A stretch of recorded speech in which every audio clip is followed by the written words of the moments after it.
Hello दोस्तों, welcome to my YouTube channel JM story explain. आज जो मैं स्टोरी एक्सप्लेन करने वाली हूँ वह कोरियन ड्रामा 1% ऑफ समथिंग का थर्ड एपिसोड है। अगर आपने एपिसोड 1 और एपिसोड 2 नहीं देखा तो मेरे चैनल पर उसे भी देख लें। अगर ये वीडियो आपको अच्छी लगे तो इसे लाइक कर देना और कमेंट कर देना। चैनल पर पहली बार आए हो तो सब्सक्राइब भी कर देना। एपिसोड 3 की शुरुआत में दिखाया जाता है लीजेन और किम दायुन को, जहां लीजेन दायुन को स्पीड से आ रही कार से बचाता है। जेन दायुन को कार में बैठने को कहता है। वो बोलता है चलो मैं तुम्हें छोड़ देता हूँ, पर दायुन बोलती है नहीं शुक्रिया, मैं टैक्सी से चली जाऊँगी। जेन बोलता है ठीक है और दायुन को याद दिलाते हुए कहता है अपना वादा याद रखना। दायुन बोलती है ओके, पर वादा निभाना तब आसान हो जाता है जब मिलकर निभाया जाए, सही कहा ना। पर जेन उसका कोई जवाब नहीं देता और चला जाता है। दायुन अपने कैलेंडर में डेट मार्क करती है जिस दिन उसे जेन से मिलने जाना होगा। वो बोलती है मुझे उस नक्शड़े से हर हफ्ते मिलना पड़ेगा, मैंने बेवकूफ़ी तो नहीं की। फिर वो जीसू की फ़ोटो को देखती है और बोलती है मैं बस उसे डेट करूँगी ताकि जीसू की प्रॉब्लम सॉल्व हो सके। दायुन ने कॉन्ट्रैक्ट बनवाने के लिए कुछ शर्तें लिखी थी, जिसमें 6 महीने के डेट को निभाने के लिए सारी शर्तें लिखी हुई थी। दायुन सोचती है पता नहीं वो विश्वास के लायक है भी या नहीं। जेन कॉन्ट्रैक्ट को अटर्नी के पास लेकर जाता है। अटर्नी पूछता है क्या है ये। जेन बताता है उसी टीचर ने दिया है, ये कॉन्ट्रैक्ट उसने तुम्हें देने को कहा है, उसे मुझ पर भरोसा नहीं है, इसलिए वो चाहती है तुम इसे देखो और उसे इस कॉन्ट्रैक्ट के ऊपर नोटरी चाहिए। अटर्नी बोलते हैं ये लड़की काफ़ी सख्त है। जेन बोलता है हाँ, दादाजी ने मेरे लिए अच्छी मुसीबत ढूंढी है, बिल्कुल लोमड़ी है, वो भी सबसे चालाक वाली। जेन अटर्नी को अपने कॉन्ट्रैक्ट का आखिरी पन्ना हटाने को कहता है जिसमें ताइहा के बारे में जिक्र था, पर अटर्नी बोलता है ताइहा भी एक उम्मीदवार है, तुम मुझसे गैर कानूनी काम करने के लिए अटर्नी मांग रहे हो। जेन बोलता है जैसा कि दायुन को ये लगता है मैं एक अच्छा लड़का नहीं हूँ, तो मैं ये चाहता हूँ उसे ताइहा के बारे में कुछ भी पता न चले, और बिल्कुल ऐसा ही होना चाहिए। कुछ दिन बीत जाते हैं। एक दिन दायुन जैसे ही स्कूल पहुंचती है और स्कूल ग्राउंड में एक बस को खड़ा देखती है, वो हैरान हो जाती है और स्कूल के अंदर जाती है। वहाँ लाइब्रेरी में नए बुक्स रखे जाते हैं। वो पूछती है ये सब नए बुक्स कहाँ से आए। उससे बताया जाता है ये सब एसएच ग्रुप की तरफ से आया है। दायुन डांस रूम में जाती है और देखती है वहाँ बड़े मिरर लगाए हुए हैं। उसे यह सब देखकर यकीन नहीं होता है कि लीजेन ने इतनी जल्दी शर्तें पूरी कर दी। दायुन बच्चों के साथ डांस प्रैक्टिस करती है। बच्चे इस बात से बहुत खुश रहते हैं क्योंकि अब वे बड़े मिरर के सामने डांस प्रैक्टिस कर पा रहे हैं। वहाँ एक टीचर दायुन को याद दिलाती हैं तुम्हें कहीं जाना है, तुम जाओ, मैं बच्चों को संभाल लूँगी। दायुन को लीजेन से डेट के लिए मिलने जाना था। वो जल्दी जल्दी में रेस्टोरेंट पहुँचती है। दायुन जेन से कहती है तुमने जो कुछ भी किया हमारे स्कूल के लिए उसके लिए शुक्रिया, तुम्हारे पास बहुत पैसा होगा तभी तुमने इतने कम समय में इतना कुछ कर दिया। जेन बोलता है ये तो शर्त का हिस्सा था, अब तुम भी अपनी शर्त पूरी करना। दायुन बोलती है अच्छा, तो अब हम क्या करें। जेन बताता है हमारी कंपनी ने एक कॉन्सर्ट स्पॉन्सर किया है, मुझे वहाँ जाना पड़ेगा, तुम भी चलो। दायुन बोलती है मुझे कॉन्सर्ट पसंद नहीं है, पर चलो पहले कुछ खा लेते हैं, मुझे भूख लगी है। जेन और दायुन एसएच होटल जाते हैं। जेन बताता है 7th फ्लोर में एक अच्छा जापानीज़ होटल है, चलो हम वहाँ चलते हैं। दायुन बोलती है पता है, पर वहाँ का खाना उतना खास नहीं है। जेन पूछता है क्या कहा तुमने, मेरे होटल का खाना तुम्हें पसंद नहीं, क्या अच्छा नहीं है, खाना या सर्विस। दायुन बोलती है दोनों ठीक है, पर शाम के वक्त वे लोग एक आइटम सर्व क्यों नहीं करते, मैं इतना सारा खाना आने तक वेट नहीं कर सकती। जेन बोलता है वे लोग कॉम्प्लीमेंट्री सर्व नहीं करते। दायुन बोलती है छोड़ो ना वो सब, तुम मछली पकौड़ा खाओगे। वे होटल जाते हैं। जैसे ही खाना सर्व किया जाता है दायुन बोलती है अरे ये क्या, इन लोगों ने क्या बना दिया। जेन पूछता है क्या हुआ, ठीक ही तो है। दायुन बोलती है ये एक रेस्टोरेंट है, पर यहाँ खाना बनने की सुगंध ही नहीं आती, इससे अच्छा तो ये है खुद ही पका कर खाओ। जेन दायुन को जीसू के बारे में बताता है। वो सिंगर जीसू, हमारे अटर्नी उसकी एजेंसी से बात कर रहे हैं। दायुन बोलती है मुझे पता है, ये तो ज़रूरी शर्त थी ना। जेन पूछता है बात तो कल ही हुई थी, तुम्हें इतनी जल्दी पता चल गया? तुम उस लड़के के इतने करीब हो। दायून बोलती है मैं जीसू उप्पा के फ़ैन क्लब की प्रेसिडेंट हूँ, इसलिए मुझे उप्पा के बारे में सारी जानकारी होनी चाहिए। जेन पूछता है क्या कहा उप्पा? दायून बोलती है हाँ, सारे हैंडसम लड़के उप्पा ही कहलाते हैं। जेन बोलता है इसका मतलब मैं भी उप्पा हूँ। वे दोनों कॉन्सर्ट के लिए जाते हैं। जेन दायून को कार से उतरने को कहता है। दायून जाने से मना करती है। वो बोलती है मुझे कॉन्सर्ट पसंद नहीं है और मैंने अच्छे कपड़े नहीं पहने हैं। जेन बोलता है देखो, तुमने जो ऑर्डर किया मैंने खाया, अभी जो मैं कहूँगा तुम्हें वो करना पड़ेगा, ज़्यादा ड्रामा मत करो। जैसे ही वो अंदर जाते हैं, लीजेन देखता है वहाँ रिपोर्टर्स हैं। वो दायून का हाथ छोड़ देता है और उनसे मिलने जाता है। दायून देखती है वहाँ बहुत अच्छी कीचेन मिलती है जिसमें DH और LJ लिखा होता है। वो दोनों कीचेन लेना चाहती थी, पर उसी वक्त जेन आता है और उस कीचेन के पैसे देता है। दायून बोलती है पैसे मैं दे देती, तुमने क्यों दिया? जेन बोलता है क्योंकि हमें देर हो रही है, मुझे टाइम पर कॉन्सर्ट पहुंचना है। जेन और दायून कॉन्सर्ट में जाते हैं। वहाँ ताइहा और उसके पेरेंट्स भी मौजूद होते हैं। ताइहा की मॉम बोलती है वो तो जेन है, पर जेन के साथ कौन लड़की है, कहीं उसकी गर्लफ्रेंड तो नहीं? जेन देखता है कुछ रिपोर्टर्स वहाँ आते हैं। जेन दायून से बोलता है तुम मुझे नहीं जानती हो, ऐसी एक्टिंग करो, मेरी तरफ बिल्कुल मत देखना। दायून बोलती है तुमने कहा था तुम मेरी वजह से कभी शर्मिंदा नहीं होगे, अगर तुम्हें प्रॉब्लम है तो हम यहाँ से चल सकते हैं। ऐसा कहकर दायून जाने के लिए खड़ी होती है, पर जेन दायून को रोक लेता है। दूसरी ओर हम देखते हैं चेयरमैन ली क्यू चोंग अटर्नी से पूछते हैं कुछ खबर जेन की? आज वो दायून से मिलने वाला था। अटर्नी बताते हैं जेन उससे ही मिलने गया है। कैन खुश होकर पूछता है इसका मतलब आज वो ऑफिस नहीं आएंगे? अटर्नी बोलते हैं पर वो होटल में ही गया है। कैन चेयरमैन से बोलता है सर मुझे जाना पड़ेगा, CEO ने मुझे कुछ काम दिया था।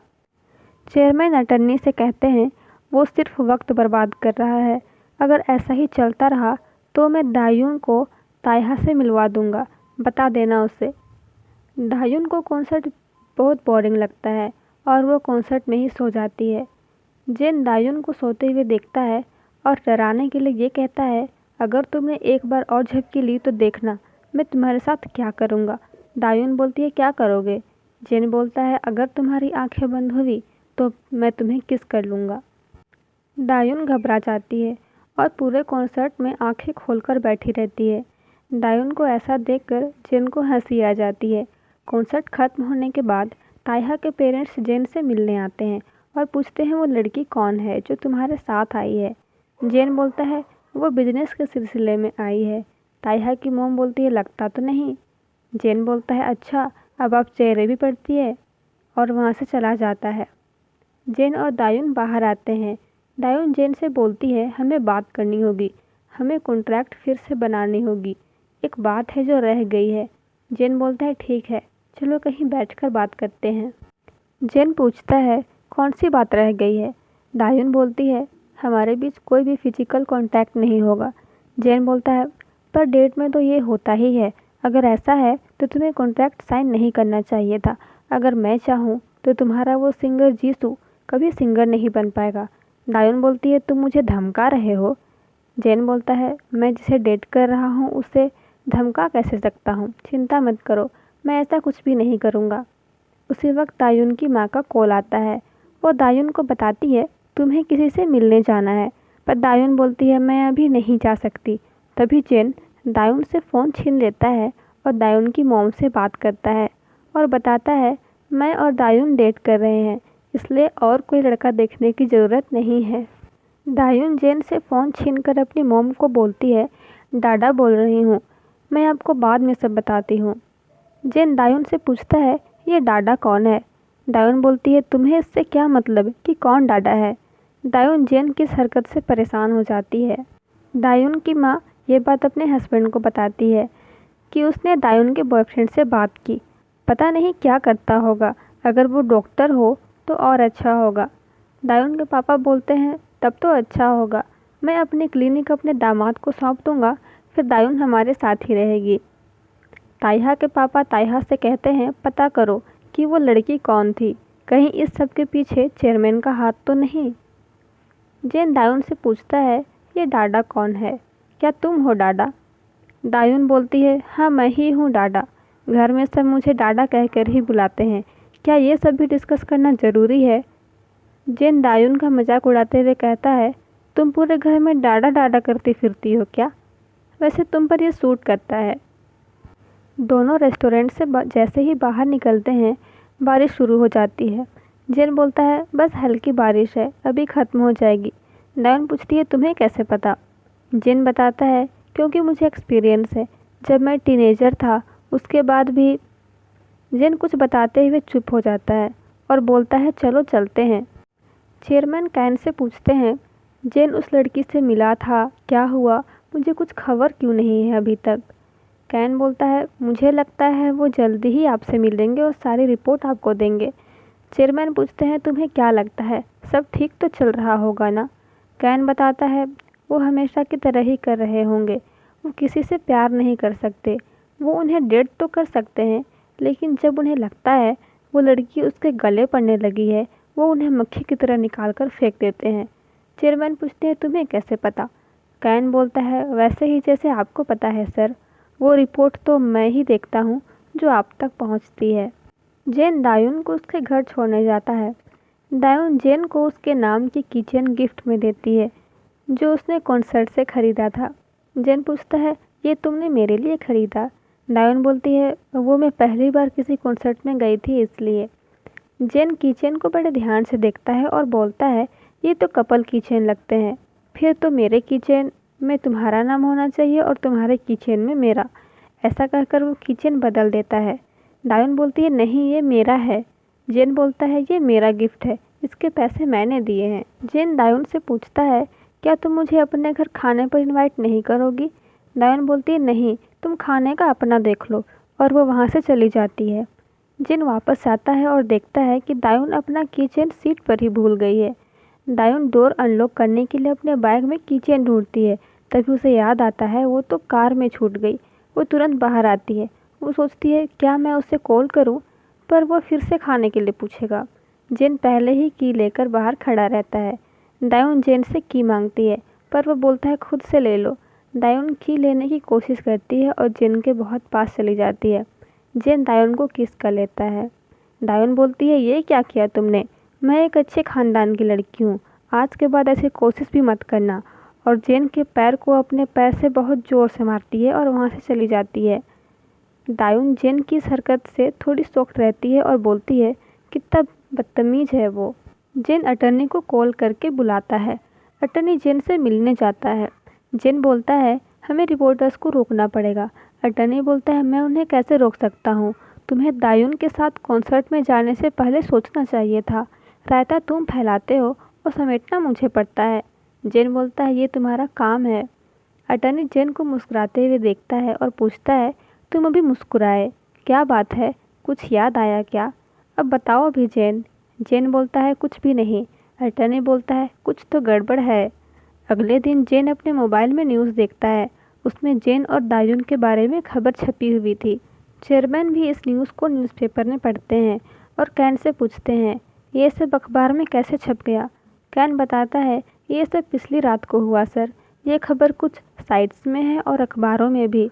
अटर्नी ने कोशिश की थी कि पब्लिश ना हो। चेयरमैन यह सुनकर हंसने लगते हैं। कैन बोलता है, आप चिंतित नहीं हैं, ये खबर तो आग की तरह चारों तरफ फैल जाएगी सर।